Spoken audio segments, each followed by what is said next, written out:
The Light Princess, adapted from a short story by George MacDonald.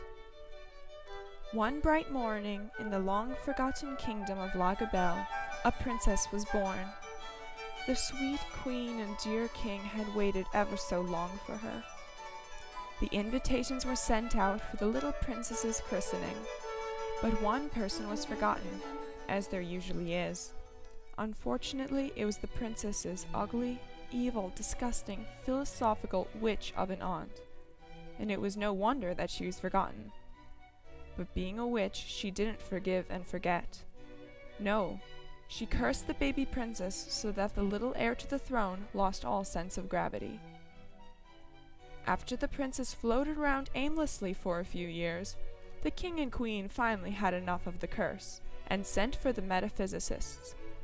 But these experts of science and psychology could only suggest two reasonable cures: that the princess should fall in love, or that she should cry, both of which required sense that the princess did not have. Because not only did the princess's lack of gravity cause her to have no weight, but she could never be brought to see the gravity of any situation. She never cried and never was sad. Instead, she only laughed at everything and everyone. And as she got older, she grew both more ridiculous and rude. The only place the princess did not float away was when she swam in the castle lake, where gravity and sense affected her like any normal person. One night, a prince from a land far from Lagobel came near the princess's lake. As he walked along the moonlit shore, he saw the princess swimming and laughing in the shimmering water. There had always been something missing from her laugh, because she had no gravity to balance her humor. This, perhaps, is why he thought she was screaming for help. He dived in to save her, but once the princess was brought to shore, she gave the prince quite a surprise.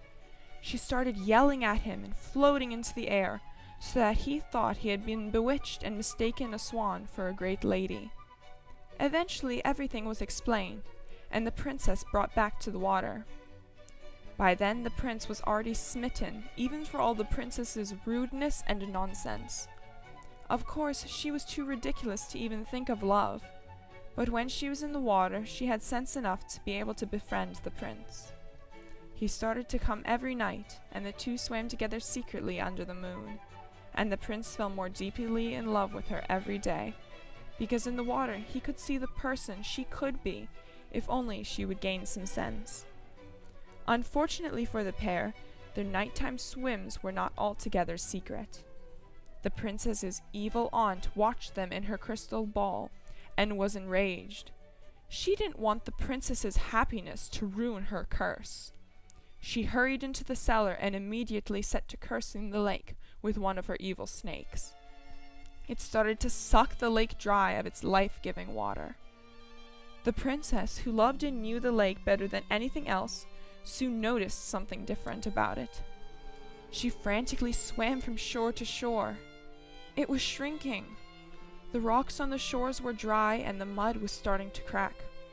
After that night, the prince never saw the princess at the lake again.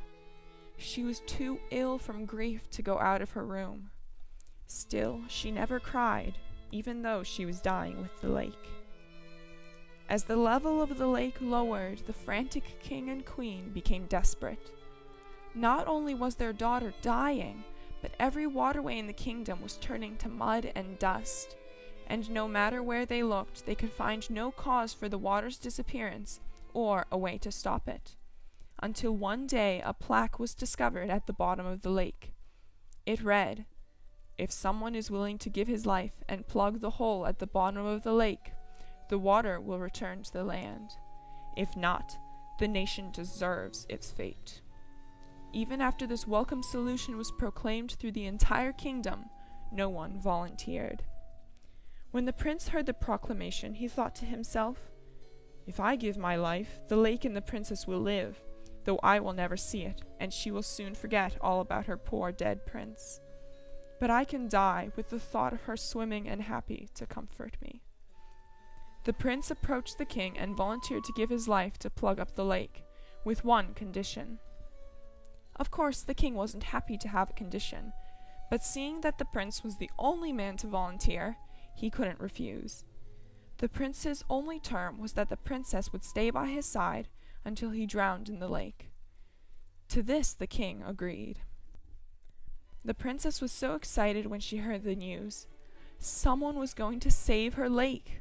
She didn't really care who it was or that they would die, only that the water would be back. When she and the prince came to the hole, the princess excitedly said they would soon swim again. But the prince explained that he wouldn't be there. She sobered a little, realizing her friend would die. But still, she didn't really care. Her lake would be back. She sat in her boat and watched the prince stand in the hole, as the water lapped around his ankles. When the water had risen a couple feet, the prince asked if the princess would kiss him before the water covered his face. And so she did. But the princess started to feel strange as she watched the water cover him, and when he was covered completely, she screamed. Jumping into the lake, she pulled him out, but he was already drowned. She rowed him as fast as she could back to the castle and hurried him inside with surprising speed for one without any gravity. The chamberlain asked why she had taken the prince out of the lake, but the princess only yelled at him. She no longer cared about the lake. All she wanted was for her prince not to have died. And so we must forgive this rudeness, for it was one of the last times she was discourteous to anyone. The princess and her nurse tended to the prince all night, but nothing worked and the doctors never showed up. Then the sun started to rise, and with it the prince finally woke up. The princess, relieved, started to cry. She cried out of joy that the prince was alive. He had been willing to die for her ridiculous lake, and for all the years she hadn't cried. The rain came down and the land flooded, but the princess didn't care that the lake was overflowing. All she cared about was that her prince was alive. As it turned out, the metaphysicists were right after all, because after the princess cried, and after she loved the prince, she regained her gravity and was never rude or ridiculous again, except to step on her aunt's foot the next time she saw her. Since she had never been affected by gravity before, it was rather awkward having to learn to walk with it. But the prince carried her and taught her and kissed her all the while, so it wasn't too very bad for either of them. He taught her to be kind and to love, and soon they were married, and never did one of their children lose any of their gravity.